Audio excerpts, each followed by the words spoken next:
Hello, everyone, and welcome to Web3 Unpacked. This week, we have co-founder and CPO, or Chief Product Officer, Adam Karren. Adam is the Chief Product Officer of Exchange Art, and Exchange Art is a wonderful NFT platform that we're going to dig into and learn more about this week. Welcome, Adam. It's great to be here. Thank you for having me. I'm super pumped to talk about Solana, NFTs, digital art. We're going to go the gamut. Yeah. Going to run the whole course. There's lots to cover. Lots happening, especially this week. This couple of weeks, I should say.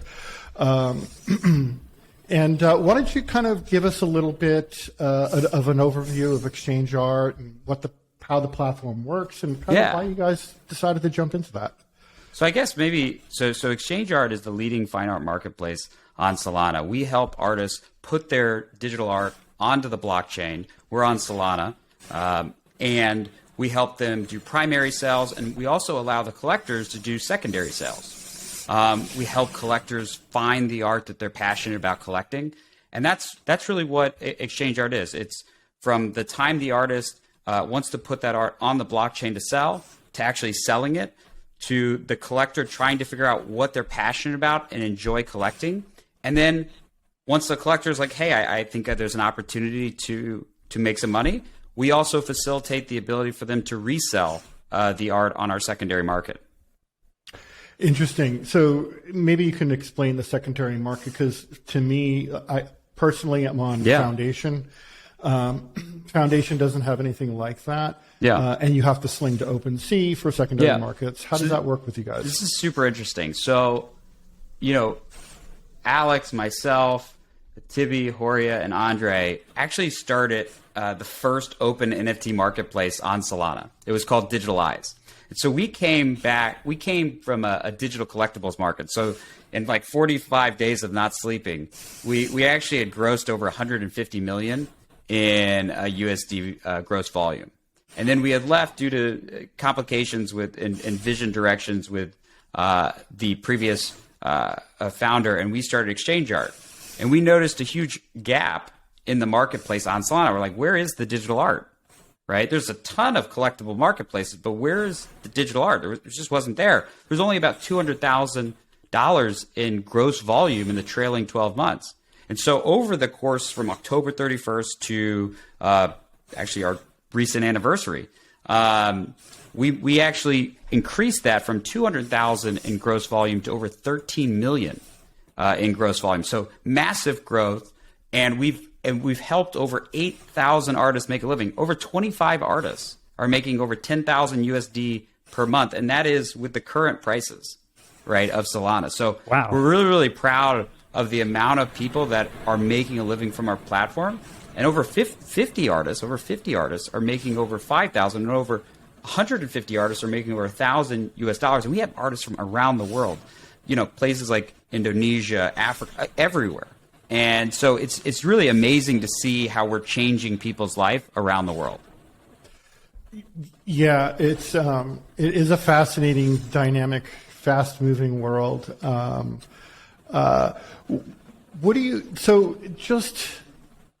Really, what makes Exchange Art really, really different? What sets you guys apart?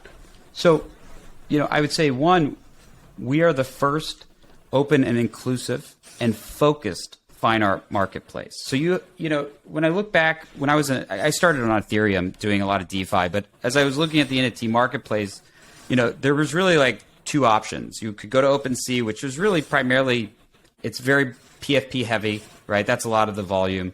Or you could try to get into a gated platform like Foundation and Super Rare.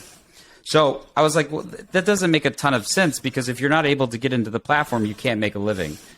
Part of my background that surprised a lot of people, my mom, she went, 2 decades ago, she went back to school. She wanted to be a photographer. She left photography school and couldn't get into a gallery. She wasn't able to make a living. She had to go the commercial photography route. And so one of the reasons from a product strategy and vision perspective, I wanted to build a place that my mom could sell, that other artists that were basically blocked from being able to make a living could make a living.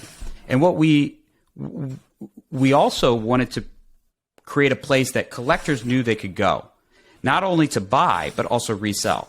And so to your example, that's something we also wanted to address, something that the collectible markets do quite well, but the fine art market wasn't. And what's amazing about digital fine art relative to its physical counterparts is you're looking at 5 to 8 years between primary and secondary, if you're lucky, in terms of being able to resell. In this world, you might get 3 to 6 months, which is like light speed relative to the physical counterpart. Adam, go ahead. I was just going to say I love the mom story. It's fascinating. It's great. And in fact, you use that as kind of a persona for how you want people to feel. Now, I'm on a few different exchanges here, NFT platforms. Some gated, some not. Now, when you're looking at like Legend or Super Rare or anything else like that, they gate or quote unquote, curate their artists, if you will. Do you guys have any kind of curation process that goes to there, or is it open to everyone? We have a moderation process. One of the things we're extraordinarily proud of is that out of the over 10,000 series that exist, over 90,000 NFTs sold, we've only had 10 cases of fraud. So we've done an extraordinarily good job at preventing and protecting our user base from malicious actors. We're very proud of that. We let the market decide. We have a leaderboard. Artists love to compete. We also segment by category. So if you're interested in illustration or photography, you can actually rank within those very specific fine art categories. So we provide a lot of means for the market to curate. And what we found was, while we're an open and inclusive marketplace, we have the highest sales on Solana in terms of a per piece basis. So, we're very proud of the fact that we can be both open and inclusive, and we can enable the market to decide what art is worth, and we're not market making. That's very important for us. Yeah, I was going to ask you, Adam, I'm just curious, say you're a new artist, what are the determining factors? It is an open marketplace in that sense, but what rises someone's value to the top versus someone who is unable to make those leaderboards, so to speak? It's a fantastic question. I view it on three criteria points. One is the artists themselves, their ability to storytell, connect with collectors, manage those relationships, market themselves. This is important because in the traditional art world, the gallery takes 50 to 70% of the primary sale. In exchange, they have a buyer list, they do that marketing and sales. But now you get 97.5% of the profit, but you also have more responsibilities than you ever have had in the past. So the artist and how they market, very important. How they communicate with collectors, extremely important. And those are all things that I personally, myself, I have a very large collection, look to in order to determine whether I want to buy. Then there's the art itself. So, has it ever been done in art history, right? Because we're seeing digital art that has never been done, art history that is being made on a daily basis on Solana. So has this art category ever been done? And, that's one thing that I look for in determining value. The other is the artist's ability to articulate that work. So are they able to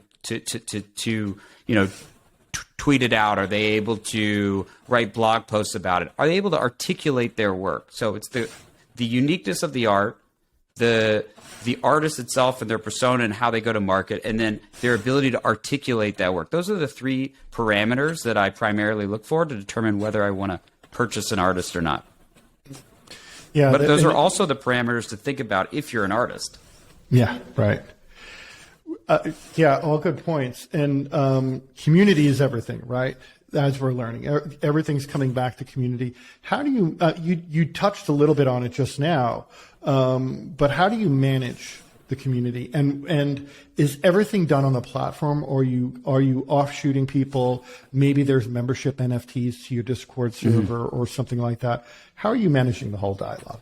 Yeah, so if are you referring from exchange art to the community? Specifically? Yeah, exchange art to the community, and then even outwardly, like just, exchange art in general, like general communications. Yeah, so one of the things, various ways. So we started with Twitter. and we grew a fantastic organic following. We didn't do giveaways. The people that we have as followers are truly like humans that are like engaging with our posts. And we started doing Twitter Spaces, daily Twitter Spaces, providing a platform for artists to give their feedback directly to me and other people that are on the team. Also, it was an opportunity for them to be able to, market their work because we have a large following. So we're able to get collectors to hear these new artists speak and get to know them. So we provided a means for the artists to promote themselves. We also do one-on-one artist talks. And so it's a really, really good way to educate the market because remember, at the very beginning, people were only buying PFPs on Solana. They were not buying fine art. So we had to educate collectors. We had to provide an avenue for new artists to be able to promote. The other mechanism that we started doing, I was probably about 6 months back, was opening up a Discord and providing kind of that support in there where people can ask questions and meet other people. So Discord was another big channel that we've done, and we started to open up new channels like YouTube, where people can provide kind of the top artists can provide educational material that new artists can learn from, as well as other short form content, Instagram, TikTok, and other media. So we're growing as a company, but Twitter is a very important channel for us. Yeah, Twitter Spaces is proving to be pretty powerful, especially now. Literally, we're just seeing so many Twitter Spaces butt up, and just tons and tons of people getting involved in kind of tumultuous news and art scenes and the happier art scene. But we're big Solana fans here, right? For various reasons. We just think that they're positioning themselves way differently than so many other platforms or protocols. We're using, their tokens on a daily basis to conduct business and or try different products out.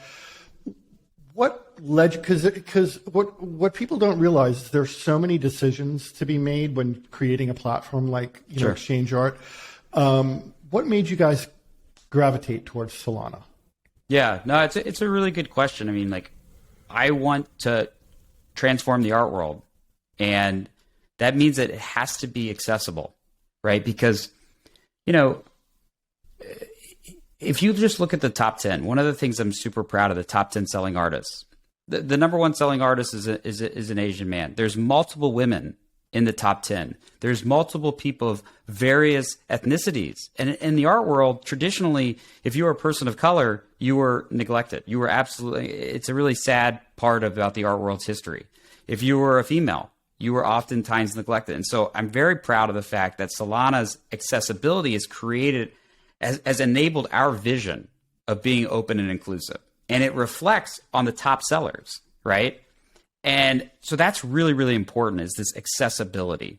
We want it to be super cheap to mint. I don't know if you saw the announcement with Metaplex, but they announced that you can mint 1 million NFTs for $150. I mean, it's reasonable. I mean, I'm not saying anybody should go out and mint 1 million NFTs, but what I am saying is, whoa. Right?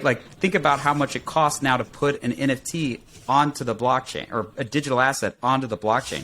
That's a game changer. And again, for me, I love Ethereum.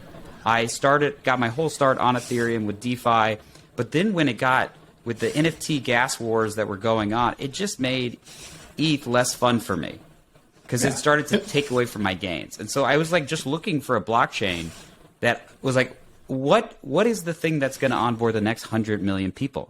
What can enable culture? And I was like, Solana's it. I mean, it's extraordinary to see the community and how engaged they are. Yeah, it is almost night and day between Ethereum. And again, we agree with you because we're Ethereum heads too. We love it. It's a very foundational protocol, of course. But man, you open your wallet, it's night and day.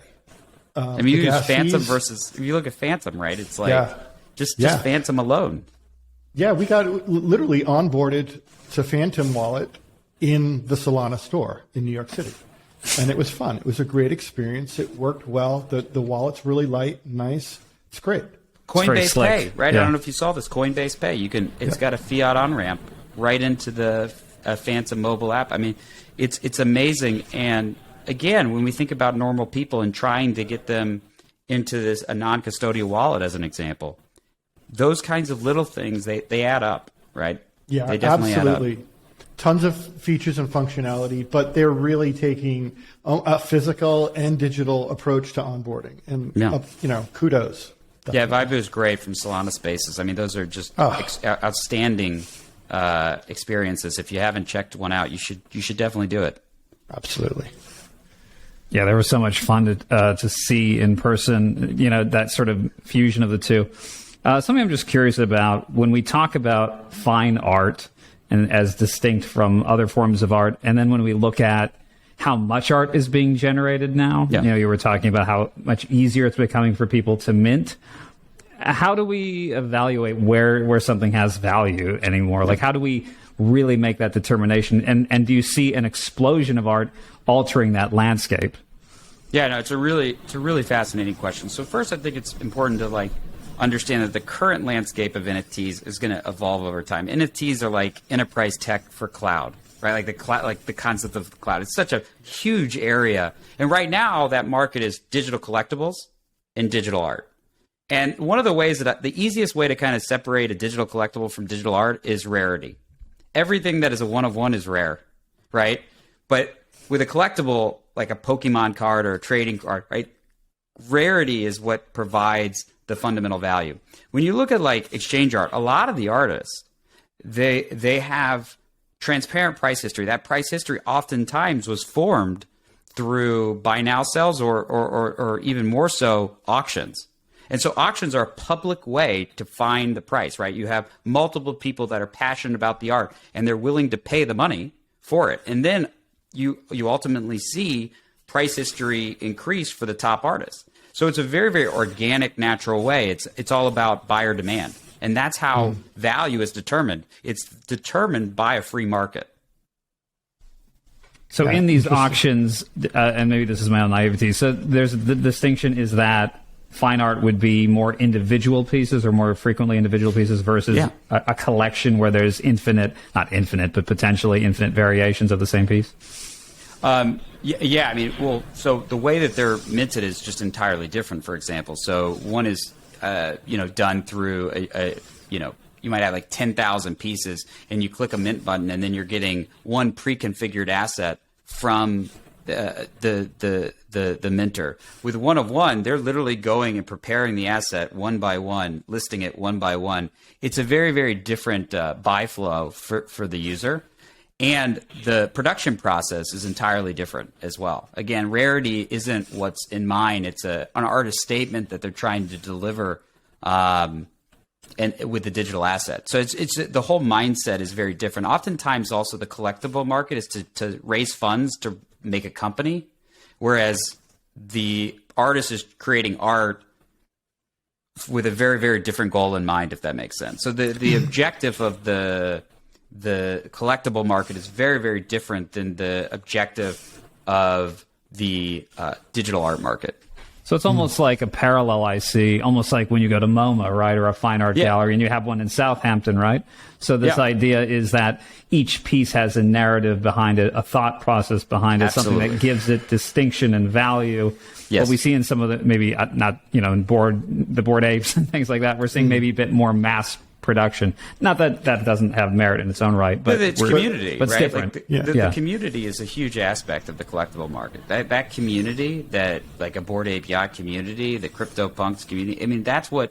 Remember when all this stuff really exploded? COVID was going on. Everybody felt isolated. This was a way to engage for a ton of people that felt very, very lonely, right? And so I think that's one of the reasons why the digital collectible market exploded in the way it did was because of COVID partially. Does that slow down now that people are going back out again? Well, I think it depends on what chain. I mean, if you look at like Solana, it was over 250,000 sold in gross volume on the collectible market. So it really just depends on the chain. Right. Yeah, I mean, I think the NFT market has slowed down, but it's really interesting, the idea of fine art versus NFT art or anything else beyond that. Because when I started making my own NFTs to experiment and just play with it, it wasn't a get rich quick scheme. It was really, let me understand the technology, let me understand the platforms and the communities. And I did exactly what you said to do, is one off. I'm just going to make one. And I had my friends laughing at me going, Rich, you got to make a collection. It's got to be prolific. And I'm like, why can't you just have one? Doesn't that make it a little more special? They're like, no, collections are the way to go. And, maybe in some cases that's the truth, but I really like the idea of honing in on a piece of art that has a message, and there's only one of them. Now, this brings me to another really weird, fun thing that's actually not new, but recently in the news, I just saw Damien Hirst, who's actually one of my favorite artists on the planet, because he does tell stories. He is evocative. He's deep. He makes you think. Love him. Okay, but he's shoving his paintings and graphics and whatever else into a fire and recording it live. Nothing new. We've seen it done a year or so ago. What are your thoughts on that? Like actually toasting the real art? I mean, I think at the time it was probably the right way of thinking. I mean, I love Damien Hirst. He's always kind of a troublemaker. That's his brand. Exactly. He is exciting in that way. But at the time there was no way to pair a physical and a digital piece of art. So where does the value lie? But what if it was possible to pair? What if it was possible to change how physical art provenance worked? And that we can talk about again in 6 months. Oh yeah. There you go.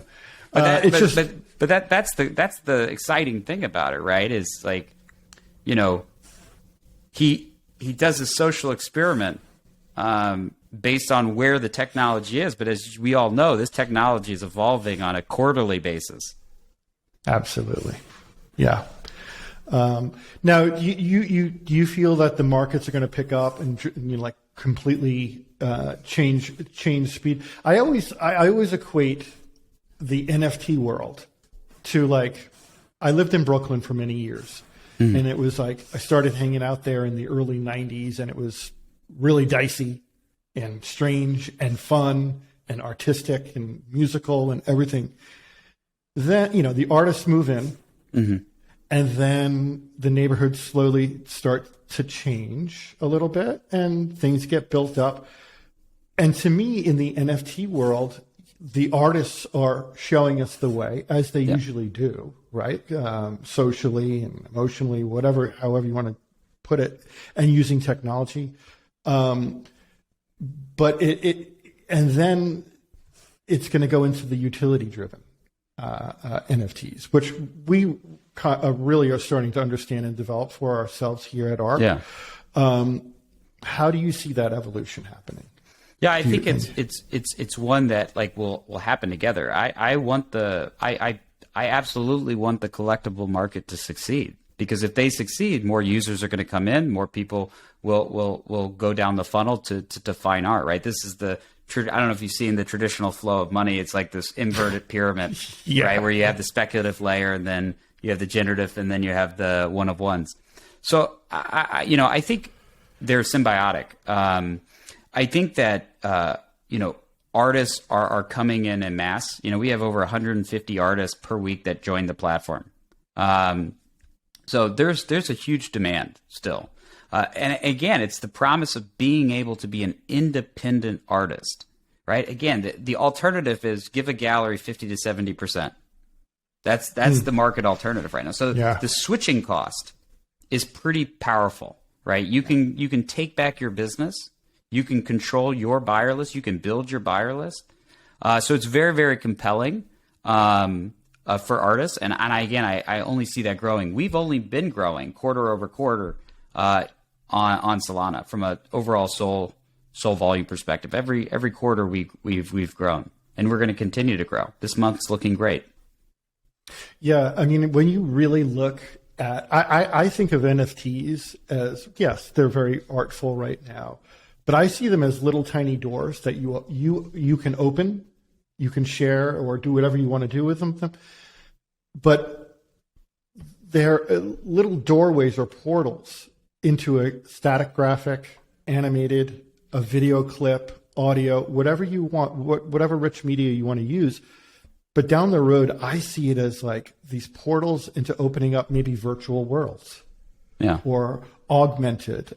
We have a friend over at Shadiverse who's doing augmented, AR-driven art pieces, art NFTs, and spinning up multiples, thousands of them if you want. Really interesting, and I think we're just scratching the surface right now, because once you start getting to immersive environments, sure, they can be anything, literally anything.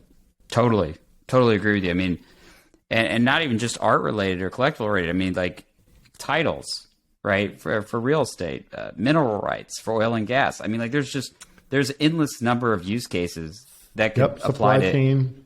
Yeah. So it's everything. I think we're just scratching the surface. I totally agree with you. This is only going to grow. Yeah. Do you see exchange art eventually evolving into all these different sectors? So it's exchange real estate, it's exchange, like the exchange brand becomes any possible NFT of the future? I think for right now, our focus is to transform the art world, both on the digital side and then potentially one day on the physical side. This industry, the art world, is very old and it has not changed for a very, very long time. Yeah. And we have the expertise and the technical capabilities, both on the industry side as well as on the technical side, to really do some serious transformation to build a better future with the artists. That's our goal. Do you see the conventional art world as a competitor in a sense?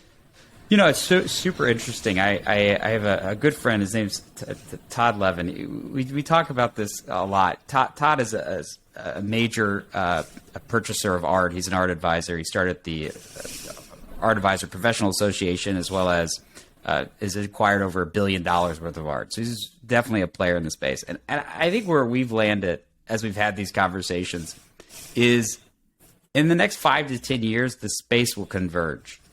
Yeah, but we're still a ways away from that. The gallery world, whether it be the international, national, or regional, is still kind of hands. They're kind of like Heisman. The auction houses are very slowly, tipping their toes into the water. Yeah. So we're still, I'd say, 5 to 10 years away from these converging. But I view them as partners, not competitors. I want to help bring a better future to artists. I want to bring art on chain.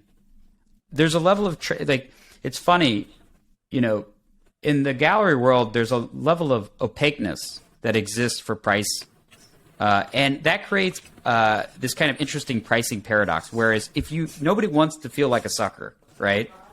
So on the blockchain, giving full price transparency, which again the art world does not do, unless you have an art advisor or you have access to the data, which most normal people don't.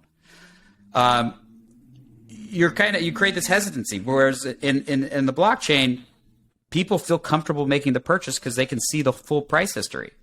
So I'd like to see these worlds converge. I'd like to view the galleries as a partner. I'd like to evolve the business model. I'd like to help bring them on chain. So I don't view them as a competitor. I believe in the composability of NFTs. Democratizing art. It's interesting. It's really great. Yeah.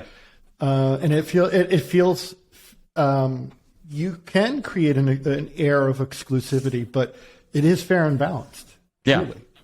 And that's a really nice thing. And a theme we all need to keep going for these days. Absolutely. I think Web3 principles are really, really important. I think they're also kind of still being defined, but being open, inclusive, aiming for composability, I think these are things that we should all be striving for, and these are definitely things that we are striving for at Exchange Art. Now, Adam, there is something we've been talking about for months now, and so is everyone else. But yeah, the idea of generative art, yeah, right? AI-driven generative art, however Sure. you want to call it. What are your thoughts on it? Like proof of human? Like what, it's, where does it funny. go from here? It's funny. Like I was talking with Haley, our senior curator. She's been in the art world for over 15 years on the sell side and the buy side, as well as a museum curator. So she's kind of done the full spectrum. And we were talking about this, and we were talking about like portraits. When they used to paint the portraits, and we were thinking about like back in the day, they probably were saying the same thing about photography, right? When the camera, and I kind of view it this when we talked that we kind of settled on the same thing. It's like the same thing, right? The photographer is there with the camera, but they have to set up the lighting, they have to set up the composition, they have to set up the storytelling, they have to set the scene. There's a lot of work, and they still have to take the photo. Yeah. I view AI as a tool. There's some extraordinary artists that basically are using AI as part of their production process.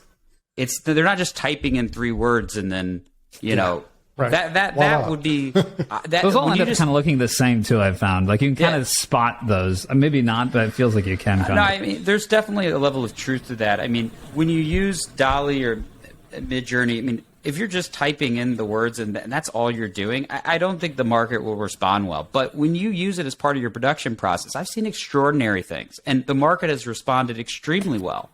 As a platform, we believe in transparency of all categories. So we have these, like I was telling you earlier, we have illustration, abstract, photography. We also have AI art. And per the terms of service of these platforms, you have to actually say if it's AI art. They require it. And so we enforce that within our categorization. And we've done a really amazing job on that front. Very, very proud of our operations team. We've got great categorization that enable great discovery by our collectors. Awesome. Yeah, and we view generative art in the same light you do. It is a tool. And for thousands of years, artists have been creating tools or given tools. Then it's their job to break them and reinvent them. Yeah, so I think that's what we have to do.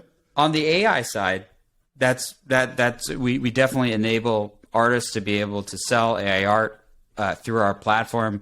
Again, these are still one of ones, and that's an important thing for Exchange Art. But we also Exchange Art is launching another platform called Code Canvas, and that is long form generative, and that's really, really fascinating. I don't know if y'all know a lot about that, but for your listeners, basically, when you think about a collectible, a PFP, a lot of the times these are pre-configured assets, and there's a lot of manual touch-up that also happens. So between the body and the traits, when they mash them together, there's a lot of manual touch-ups. With long-form generative, the way it works is you have like an IDE, right? You enter in the lines of code, it creates a visual output, but that visual output is rendered in real time. There is no takebacks, right? Yeah. So the level of difficulty associated with it is probably one of the largest reasons that it has an immense value. You see this with art blocks, extraordinary work that's been created. FX hash on Tezos, extraordinary work that's been created. This is missing on Solana. So Exchange Art is bringing to market early next year Code Canvas, which is going to be long form generative art on Solana. So we're really, really excited about that new platform. And we wanted to create a dedicated platform where primary and secondary sales could specifically happen for this very unique form of art.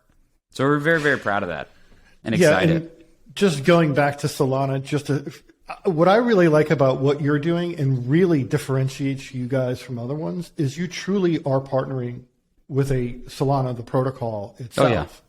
Oh, yeah. And they're looking at you as product innovators for their platform as well, which is really nice. So this is all features and functionality, and it's almost like this collective or hive mind product development, if you will. And that's really cool.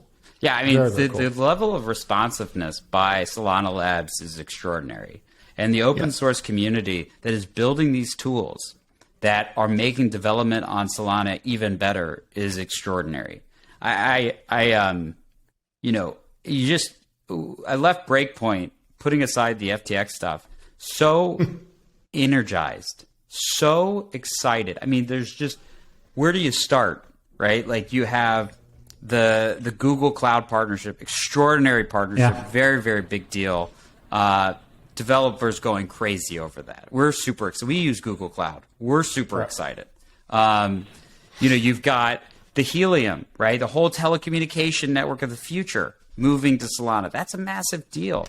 That's huge. The Fire Dancer, which is, people don't like, I have this like the Ethereum feedback, right? On, hey, we want Solana to be more decentralized. And the beautiful thing is Solana wants to be more decentralized too. And Fire Dancer is a massive step in having 2 validator clients for more reliability of the network. And so that's a huge deal. Very exciting. And honestly, I thought that was going to be another 9 months. I was shocked how fast they're going to market. And I think that's one of the coolest things about Solana is how fast the development community moves. It builds, and it builds quickly. You kind of, Adam, you beat me to the question of, decentralization, right? And I wasn't, we didn't really, we're trying not to bring up FTX too much, but man, hard to avoid. It's really hard to avoid. Yeah. What I would say is, what I would ask is, are you guys getting dinged in any way? So for us, just real briefly on this, we have had no direct impact from the FTX events. We have no funds that are anywhere near that. Solana has built a strong community. It's one of the fastest growing developer ecosystems. We continue to see artists and creators build NFTs on Solana and continue to grow the ecosystem. And we've seen this on Exchange Art as well as other platforms. And despite these recent news, we're extraordinarily bullish on Solana and believe that this community is here to stay. And again, my heart goes out to anybody that's been impacted.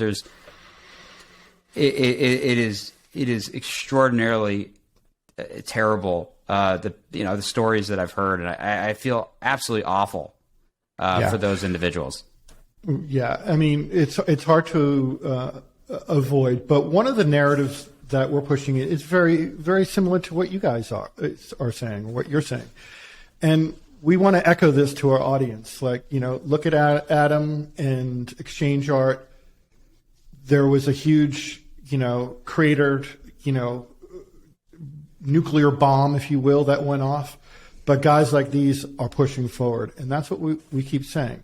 The true players are going to keep pushing forward, pushing for decentralization, as we talked about. It's not the best of times, but it actually is the best of times to actually put your head down and start, keep pushing forward and keeping the code coming. Yeah, I mean, I think one thing that is just to kind of put it in perspective. You have platforms on ETH that have been around 4, 5, 6 years. Okay. You look at the collectible counterparts, the fine art counterparts, they're at feature parity in under a year. That's pretty impressive. Yeah. Right. And that is fast. And what's even cooler is now that we have parity, imagine what we're going to do in the next year. So I think you're going to see a level of innovation that has not happened before. I mean, people called us crazy for having one-of-ones and additions on the same platform. Yeah. We did a lot of things that broke the mold of what is the right thing to do. And we're going to keep doing innovative and exciting things that help artists make a living. That's our true north. We want every single artist to be able to make a living and find their true passion. And you know what? That's the part of the ethos of Web3. We're experimenting, we're playing, we're creating, we're breaking, we're losing, we're winning. Exactly. And we're doing it all in public, right? Yeah. And last part is so important. People don't appreciate the courage that it requires to build in public. It's absolutely it takes a lot of criticized courage every step of the way. Yeah. Oh my God, it takes a lot of all your courage. Cards. Yeah. Yeah. Yeah. We always say, look at Microsoft, look at Apple. They fail every single day.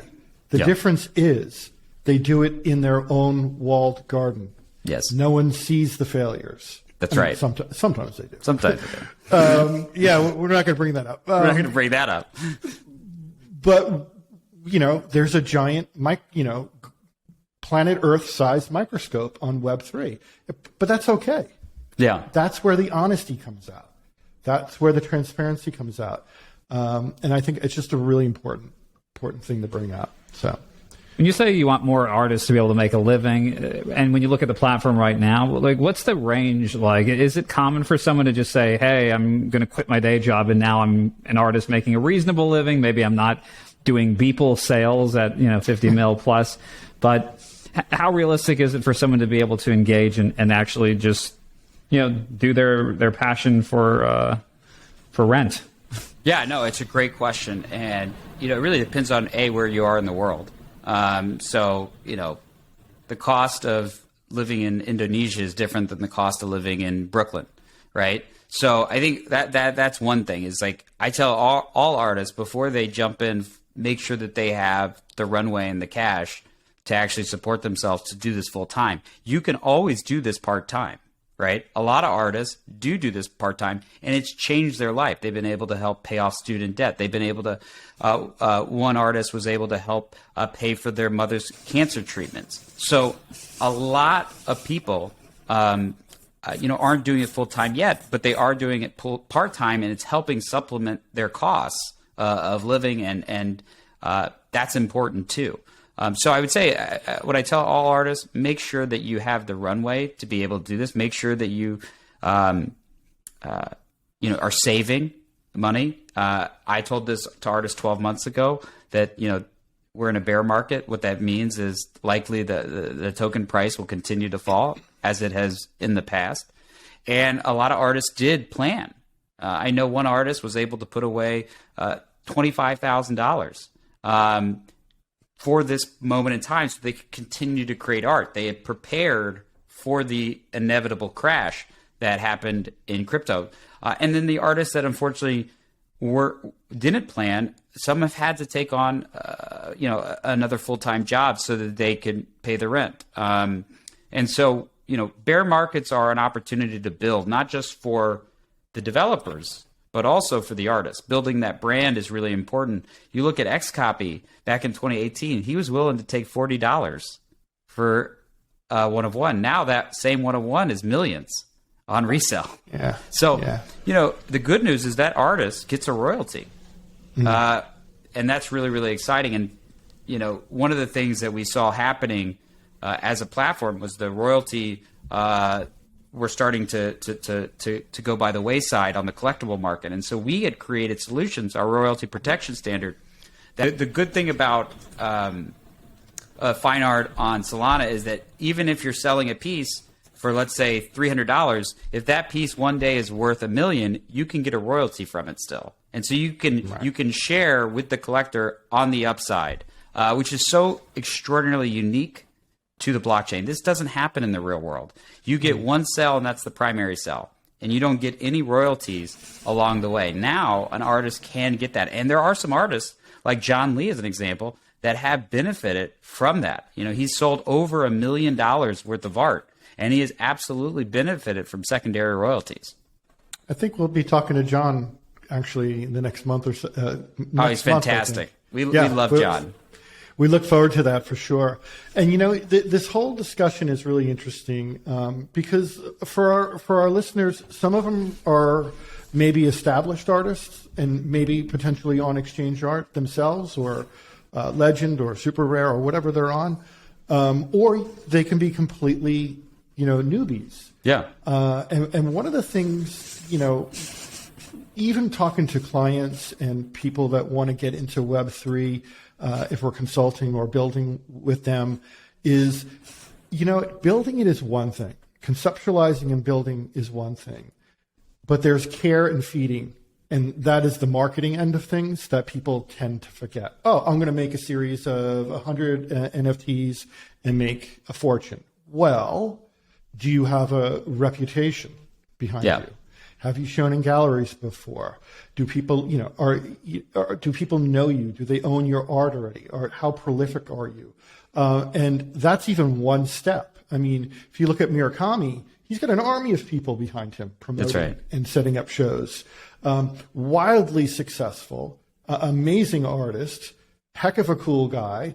But there is so much more mechanics that go behind the scenes, and tinkering, and effort, ongoing effort. That's a big thing that we want our listeners to understand. It's not build it and they will come. It's build it, keep building, keep going, and keep promoting it. Yeah. There's that whole end of it. So it's very interesting. Community is so important. That is a fundamental difference between traditional art sales and selling in Web3. You build the community, you maintain the community, and you make extraordinary art, you'll be successful. But you have to have a community. You have to have a network effect, because without the gallery, who's amplifying you? Do you have artists, friends that are willing to retweet you? Do you have collectors that are willing to support you, not only in the purchase, but also retweeting your tweets so that their friends can hear about you, right? This is what's really important. You're removing the intermediaries, but that doesn't mean that you don't need a network effect. And that's where community is so important. Yeah. Where do you see artists make that initial breakthrough? Because there always is kind of that breakthrough where you're kind of just an artist, and even if you have really great work, and then there's that moment where you're just this kind of coveted rarity. Yeah. Where do you usually see that happen? I mean, we kind of have a sense in the traditional fine art world, but where do we see it in the digital space?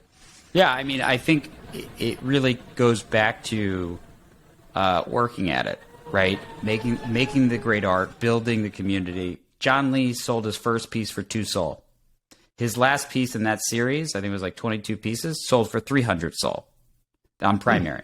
So again, and he just had I think a 333 Sol secondary sale, of which he got a royalty for, by the way.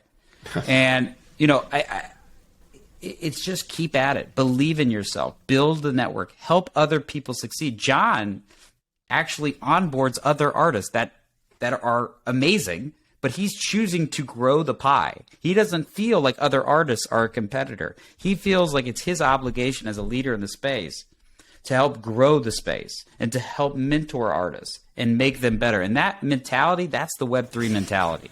Don't view the artist as a competitor. View them as an ally in this fight to change the art world. Yeah. Understand and embrace the network effect. Exactly. And this is a real, and we've talked a lot about this, and it's the mind shift. Normies have to jump the chasm into, it's not all about stabbing people in the back to make money. Yeah. You actually can be really good people to each other, build communities and networks that support each other. That's right. And, talent will bubble up, so. Well, it does seem like accessibility. It seems like artist accessibility matters more than ever, right? Like there's sort of a two-way dialogue where your fans really want to hear from the artist and be able to see that you're a real person. Yes. Maybe when we look at the conventional art world, it almost feels to me it's the opposite. You almost want to be a little aloof, a little distant, mysterious, unknown. I don't know. Just curious to hear your thoughts on that. Yeah, I mean, I've been to a ton of gallery shows. A lot.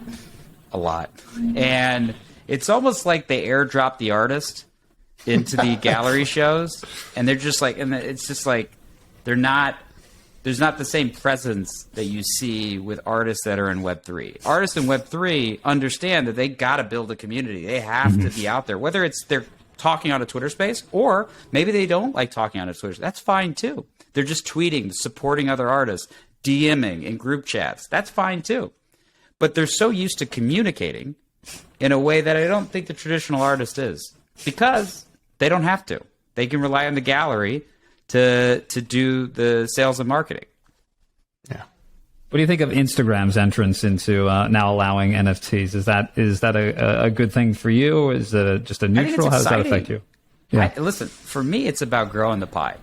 Yeah. For me, it's about enabling Web3. The more people that can see the value of NFTs, the value of collectibles, the value of digital art, that's a win. So I love the fact that Instagram is entering into the space, and I hope that they do integrate with Solana in the end. That would be phenomenal. Yeah. So yeah, I think it's a very, very exciting times, and again, the more people we can get excited about NFTs, the better. Personally, I want every platform to support it, because it's a growth opportunity, a network opportunity, and people will get creative with it on those platforms as well, beyond just the art itself. So I think it's fascinating, and it's a great onboarding tool. Whereas someone would be like, "Oh, what is this NFT button? I don't even know what an NFT is." You click on it, and all of a sudden you're buying art. So the Instagram audience, obviously a younger audience. Yeah. We also did the Hamptons Gallery, and that was intended to go after a whole different audience. Like, if you want that audience, you have to go to that audience. You don't get to like tweet at them. And so we wanted to go after, like, what would it be like? The experiment was, what would it be like if we tried to sell to people that are 50 years older and 50 years and above, and that were not technically savvy, and were very, very wealthy? Because according to the Art Basel UBS report, it showed that 88% of high net worth collectors wanted to buy an NFT, but only 6% have. So we're like, okay, let's try this out. And what we found was, when they could see the art on a screen, and they thought the screens were really cool. We partnered with Black Dove, and they've integrated with Solana. I was going to ask you about that. Matte displays, right? Beautiful. And you could put them in the sun, and there's no reflection. I mean, they're extraordinary. And people looked at it like, these are so cool. Okay, I kind of get now what NFTs are about, because I was like really confused why people have them in the computer. Like, what do I do with them? And I'm like, you put them in your home. And this aha moment that we had over the summer is leading us to why we're doing the Art Basel event in actually at the end of this month, which is, we want to create this aha moment for traditional art collectors. We want them to go into these basically built rooms within this warehouse. Like, we're building rooms, and we have all these amazing screens from Mural by Netgear and Token Frame. And people are going to experience, what does digital art mean in your home? Like, what do I do with this? They're now going to figure that out. And we hope that they leave with this aha moment that, like, there is an immense amount of utility in fine art that's digital. I've been saying for years, as soon as someone really perfects that beautiful, frameless, crisp, matte frame for the home, and it's accessible, it's not $10,000. That will be a big breakthrough. And I love that you guys are doing that and partnering on the hardware and the software side of it, because once you do it and it becomes, wow, I can have giant pieces hanging in not only one piece, but multiple pieces. Where you can have 4 walls and you can actually create very dynamic illusions, or even your own art installations. That to me is very powerful. And again, what's cool is now we have 2 aspect ratios. So, you have 16:9, which is your consumer television. And then we also have a 1:1, which is a square. So now we're starting to get more aspect ratios, because artists make to different aspect ratios. So that's a consideration as well. So the market's maturing. The price of these screens is going down. They're no longer $10,000, which is exciting. I think a Black Dove is like, I think it's $2,500 or so for a 65-inch. I think you've got Token Frame has a square 33-inch. I think it's $1,800. These are prices that are coming down pretty dramatically. And Netgear has very, very approachable 29-inch screens. Very, very exciting times. We're seeing, again, the hardware getting better, the software alongside that hardware becoming far more accessible, and the integrations. Obviously, we're very, very excited about all these integrations to Solana. It's only going to help the artists in the long run. Mm-hmm. It's I worked for Hamptons Magazine when I was starting out in design many years ago. I won't say the year, but and we used to go to galleries, all the fancy restaurants and everything. And the galleries are amazing, but they're, to your point, it wasn't very accessible. I mean, I would have loved to have been a fly on the wall with some of those conversations where old world meets new world. What is it? What is an NFT? What is a wallet? Is it the thing in my back pocket? I would have had this is what I would have done. The first piece of art you would have seen answers all the basic questions before you get into the door. There you go. Download it. It's free. It's actually free. That's your first NFT. Boom. Now they're in. No, I love it. We had some amazing private lunches with some of these collectors. Gave them a really, because it's in this world, it's very kind of it's a white glove kind of experience, and we were really, really excited. We were able to sell 100% of the inventory to IRL collectors of the Proof of Photo show, which was fantastic. And the evolution of painting, which was an amazing show as well. It had an attributed Jackson Pollock next to all these 4 outstanding digital ABEX artists. So that was a massive success as well. And we were 4 blocks, not 4 blocks, like 150 feet away from Christie's, which was cool. We were all on the same. We're all on the same street. What's all the buzz going on down the block? I love it. Very hip. We're very, very hip with the digital art. Those. But it was cool. We were in an old bank. So we were the crypto art exhibit was in an old bank, which I thought was very ironic and fun. That is cool. It had the vault and everything. Yeah. It's like the old clubs in New York City. Some of them are old banks or churches. Love that. It's a really cool vibe. Yeah. Are you trying to lure conventional artists, quote unquote, conventional artists into NFTs, into the digital space as well? I don't know if we're definitely talking with artists. I think when we talk to any artist, we try to set expectation about this new world. Right. And it's very, very different than the world that they're coming from. There's a different type of work that they have to do in additional to the great art that they are creating. And so, if they're willing to go full force in to this world, then absolutely we support them. We try to get them into the platform. But ultimately, this is a world where independent artists are thriving, which means that you have to be willing to do the work or at least get support for the work that needs to be done, right? So there's agencies that exist that can help you with marketing, et cetera, if you're not wanting to necessarily do all of the legwork on that front.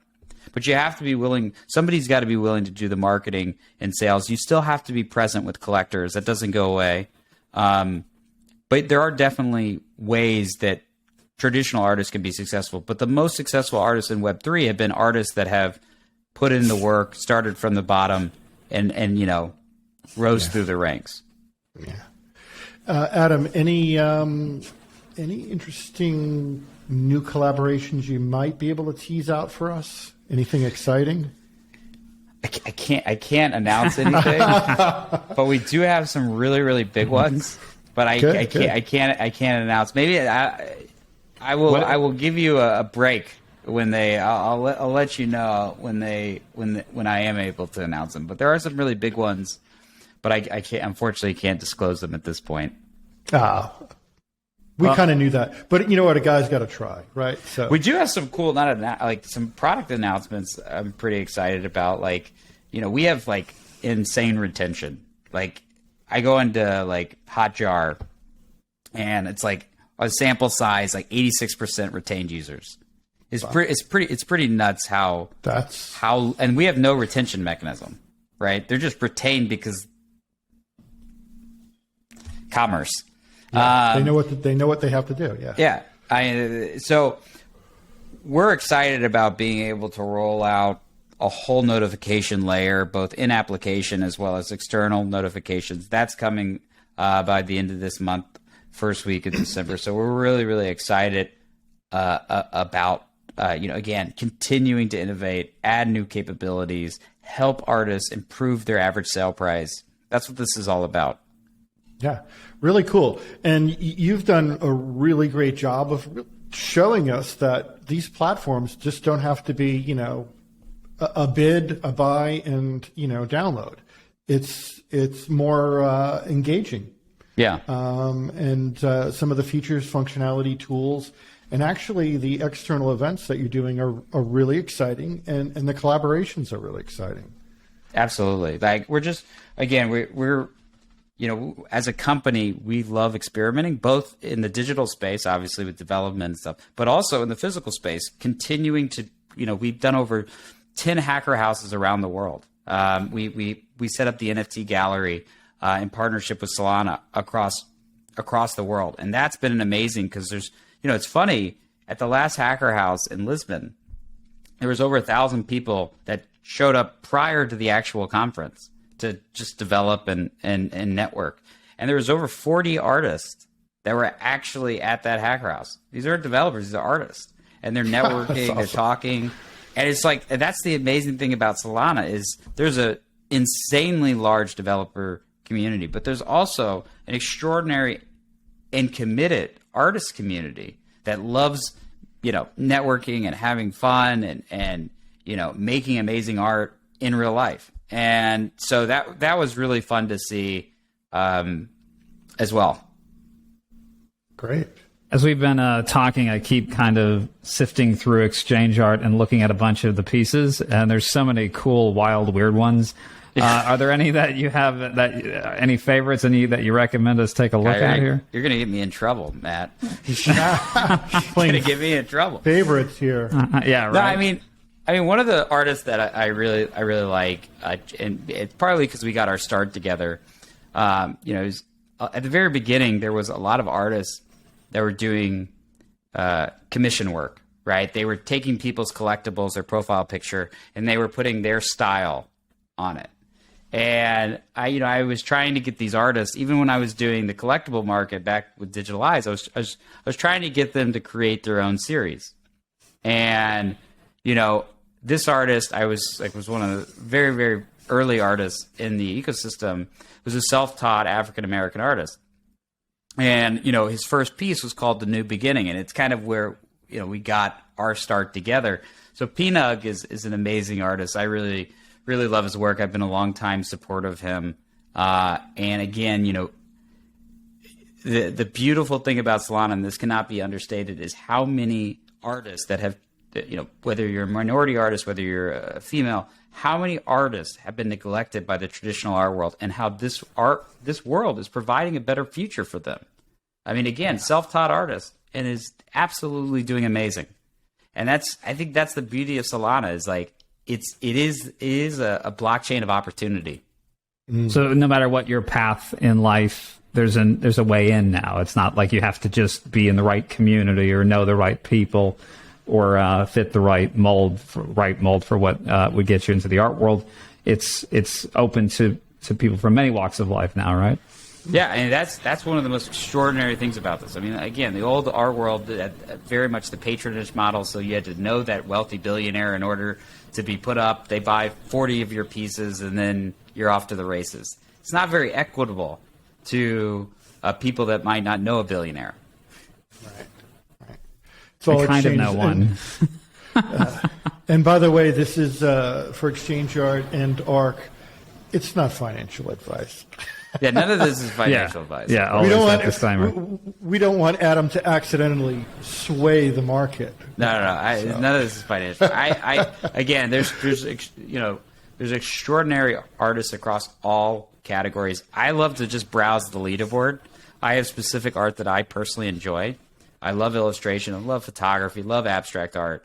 And I constantly will look at like the 1-730 in all time about where artists are. And I love the one day, because I'm able to find new artists that, maybe they only had 1 soul, 2 soul, but they're showing up under the specific category in the leaderboard that I love, right?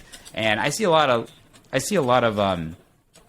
collectors do that as well. They like to surf through the leaderboard to kind of discover who's trending, who's kind of up and coming. And we show the activity history, we show their sales history. So you're able to kind of set a trend line on where that artist is and figure out, okay, I want to buy this artist. This is kind of what I'm willing to pay. And then we're off to the races. That's how the magic's made. Yeah, the leaderboard is really cool. It actually adds a nice little dimension to it, and it's almost like a little bit of metrics met with, fun collaboration and just info. Yeah, I mean, we're thinking about, like, I want to make it fun. One of the cool things that we did that nobody else had done was we added live chat to auctions. Oh, and that's cool. And like what's cool about it is like, we wanted to provide a place where if you're an artist or collector and maybe you weren't bidding on it, you could still support and have fun. And we have gifts and all kinds of things. And people go nuts. I mean, there's been times where for a 24-hour auction, there was over 1,000 messages for like one auction. So it's extraordinary to see the level of engagement for people and how they want to support their peers. It's a great way where if you do have a question about the piece before you're bidding on it, you can actually directly ask that question publicly, and then other people can see the responses from the artist. So that was really cool. But that theme of about making it fun and exciting, that's what it's all about. Maybe we'll add badges. There's so many kind of fun ideas that we're going to be exploring in this next year. The live chat is really cool because it actually becomes like a live audience. Right. Like you do have in very big like Christie's or Sotheby's auctions. And it's, how many times have you caught yourself watching live or recorded audiences and you're watching the live auctions and you're watching the audiences, right. reactions, the oohs, the ahs, the I can't believe this, or who's bidding. And, that's part of the fun. And collectors like dunking on each other. That's the other thing. Yeah, like, oh, slam. Psh. They're not. A whale comes in. Yeah, they're not all coiffed up in their seersucker suits and ties. They're dunking. Yes, you're right. Different breed. This one crypto whale would always put whenever he like bid, he would always like put this like giant but rabbit just flopping on somebody. So there's like some of the crypto collectors have some really interesting gift trademarks that they like to do when they put their bid in. So it's a lot of fun. People love it. That is cool. Are there certain rewards you can get when you top the leaderboard or things in the pipeline that you would give people? Yeah, I mean, we're definitely thinking about airdrops and things like that. Right now we have extremely low fees. That's one of the things that we're really proud about, trying to continue to grow the pie. In terms of rewards, we're definitely exploring different options, trying to incentivize collectors to further support the artist, to amplify their message. So we're definitely thinking about a lot of different ideas on that front. But definitely we've done airdrops in the past to the people that are top of the leaderboard. Awesome. And then I think, I want to go back to something we talked about earlier. You said there's so much new art that you're seeing and new ways of creating that we're seeing through exchange art and just through NFTs in general. What are some of the styles that just excite you the most in terms of what are you seeing that hasn't been done before? Obviously, I'm looking through the different categories. You have animation, you have music videos, you have pixel art. We talked about generative. What do you think is some of the most innovative art that you're seeing that's taking place that we haven't seen? One of the things I thought was very cool was like film photography, then illustration drawn on top of the film photography. So like, I think that was really, really creative, mixed media art. So a lot of the blending of like traditionally siloed categories that weren't even considered art, but now are able to be called art because of provenance. I think are very, very exciting. That's one of them. I think animation, seeing what people are doing on that front is extremely exciting. You got DK from obviously Ethereum. You got Adam Ape does extraordinary work on Solana. There's a ton of really, really talented animators, and I think it's just warming up on that front. Because the animation industry doesn't love NFTs, furthermore 3D art. I'm very excited about 3D art, but I should also note gaming studios also do not like NFTs. So a lot of these people kind of have to create with a pseudonym because they don't want to get like blacklisted in their own industry. That's so interesting. Wow. Yeah. So there's like a lot of weird. Yeah, I mean, this is the feedback that I've gotten from artists. I have never been a game studio developer. I've never been an animator, but the feedback that I've gotten is, not a big fan. So they kind of do it with this. Why do you think that is? Why is there that siloed off? I wouldn't want to speculate on that front. I'm not 100% sure, but there's clearly some level of animosity that exists. But what's exciting is that like there are these folks like Zenom, who ironically is a 3D art. He works with 3D art with game development, and he is a pixel artist, which I find awesome and hilarious. And he's trying to get his friends obviously in, and he's working on it. He wants to get more and more people in the space. It's what I'm so pumped about it, right? Like all these artists want their friends to win, right? They're not thinking about just themselves and the pie. They're like, how do I grow this pie? And it's exciting to see these extraordinarily talented people that only want to grow the space. It's refreshing, Adam, that you're saying this, because I know in the early days of NFTs, it was all very who you knew. It was very, very old school gallery. Yeah. You had to warm this person up. Who did you meet at dinner? At an event or whatnot. You had to open up certain doors to a gated community. Yeah. It was all very insular.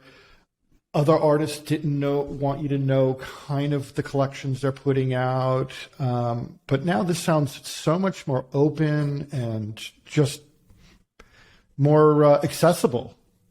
We definitely are aiming it for it to be more accessible. We continue to help grow collector communities. And we continue to support communities that are trying to educate artists. There's amazing collectives that are out there, artist collectives. There's also amazing collector, communities out there that are supported via like either a collectible NFT or a one-of-one art NFT. So, these are the things that are powering the ecosystem. And I think one of the cool things about Solana is how, as a marketplace, we've decided to, instead of just being above the fray, we've decided we want to be a part of the fray. We want to help amplify these communities and grow the space. And I think that's something that I just haven't seen with other blockchains, is how the way the marketplaces operate on Solana is like we're in the thick of it. And I don't care if you're talking about the collectible side of the market or the fine art, the marketplaces are in the thick of it. They've got their ear to the ground with the community, building features that their specific audience needs. And that's been really, really exciting to see. And I think it's one of the most underappreciated things about Solana is how close and connected the community is. Yeah. Yet another reason to like them. So I know. Good. I'm very bullish on Solana if you couldn't tell. Yeah, look, we've got the Solana T-shirts and the posters, and, whatever. I love it. Yeah, we're very much into them. So for very much the same reasons, they want people to enjoy their platform, and tokenization is a means to an end to get people onto these platforms and start to use these applications and services. So yeah, kudos. Well, they're unique also in their approach, with the stores and everything. They seem like they really understand this notion of mass adoption. I think that really, for any of us talking Web3, that seems to be this big hurdle, right? That's still, like you were even talking about earlier, just the idea of wallets, these very simple concepts when you're entering this space still are not quite accessible to people. We're getting very close, but we're just not quite there yet. Yeah? I think there's a level of, this is a story as old as time. It's about like non-custodial wallets they're getting better, and I think Solana has, I like to think, the best non-custodial wallets out there.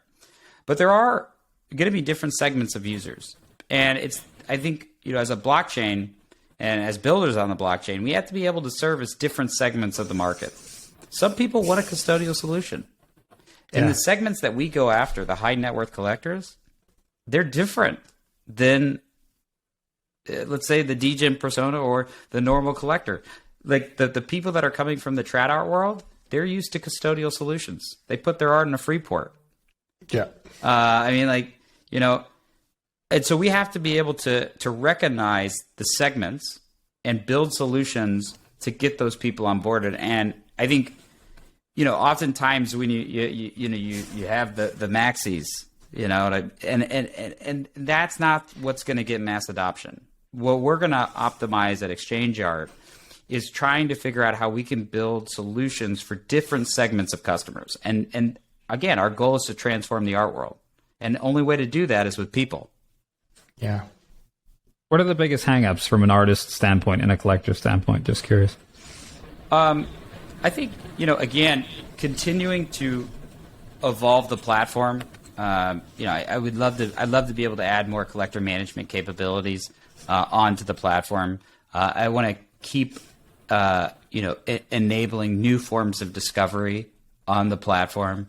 And these are all things that we're going to be going deep in this year. So I'd say on the artist side, simplifying their life, right? We've got a pre-sale functionality, which was manual because we wanted to test out whether the market wanted it. The market wanted it. And so now we're rolling out kind of the more automated version of it. And that's just, again, how do I make the artist's life easier? How do I give them more capabilities to sell? And this is the thing about the artists. I have ideas for years. I like, honestly, development ideas. I have like so many ideas, and you know, it's about figuring out what the artist needs to make a living.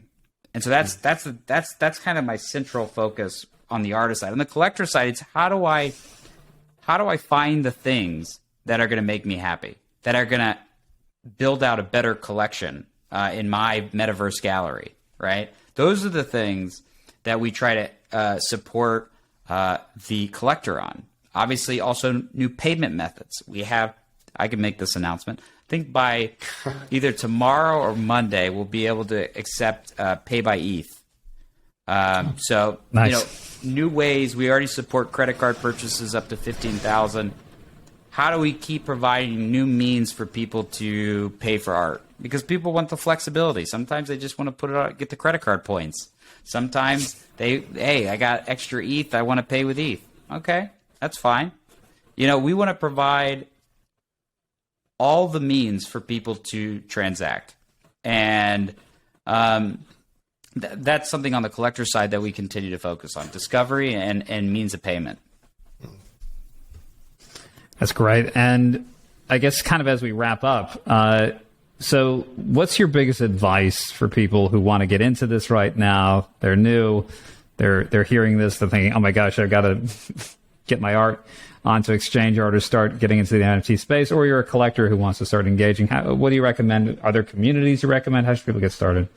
Yeah, so we have an extraordinary community. And if you're an artist, the first thing I would do is join that community. Start following artists on Twitter. Start,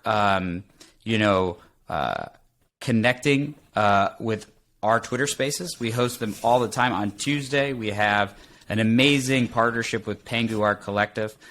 They support emerging artists. And so we like to highlight those emerging artists and talk about different topics every Tuesday at 4 p.m. Central.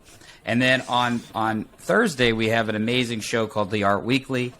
This is kind of what's happening in the art world on Solana, kind of a recap of the week. That happens every Thursday at 4 p.m. Central. These are great things to go to. We also have oftentimes, like on Monday, Wednesday, and Friday, we have kind of open promotional spaces where artists can introduce themselves to the community. And if you're shy, that's okay. Listen to the other artists that are speaking. Follow them. DM them. Build that network. You need the people that are going to support you, right? Find your tribe. That's really, really, really important. So that's on the artist side. Get involved. Get engaged. Start creating work. You don't necessarily have to sell everything you create, but always create. On the collector side, same kind of advice. Join these communities. Look at the collector leaderboard. Look at what they're purchasing. You can do that. That's the exciting thing. You can actually track the activity of the top collectors in the space. It might inspire you on specific category that you never knew that you loved. So I like to look at a few wallets that I think have fantastic taste in art, and I like to see what they're buying, and I kind of I have a little bit of an influence. It influences me a little bit as well. So I like to look at what other collectors are doing. I bond with a lot of collectors. I've known them for well over a year at this point. Many I've met in person at multiple events. So that's what I'd recommend. Build relationships. It's a very, very common theme in Web3. Whether you're the artist, whether you're the collector, relationships are everything in Web3. Now, I would just wrap up with one thought, just for our audience. Whether you're into pure play, physical fine art or NFTs, or you're not into NFTs, or you are, the moral of the story here is that more, and what I'm noticing, and we're all starting to notice if you're in this world, is that people are engaging in art again. Yes. And it's happening again. And it may not be your medium, but be thankful that it actually is, because it has a ripple effect all over the world. So the NFT movement is special and very, very important in my eyes. Totally. Adam, thank you so much. This has been amazing. Great conversation. We really enjoyed the platform. Please, exchange.art, go check it out. They really are doing something special and very unique within the art space and the NFT space. From physical to pure play digital, they're accessible and the communities are growing and quite vibrant. Absolutely. Thanks, Adam. Thank you. Thank you so much for having me. It's a great conversation, and definitely, if you're an artist, you're a collector, please come to exchange.art. We'd love to have you. Thanks, everybody, for listening. Thank you. This has been Web3 Unpacked.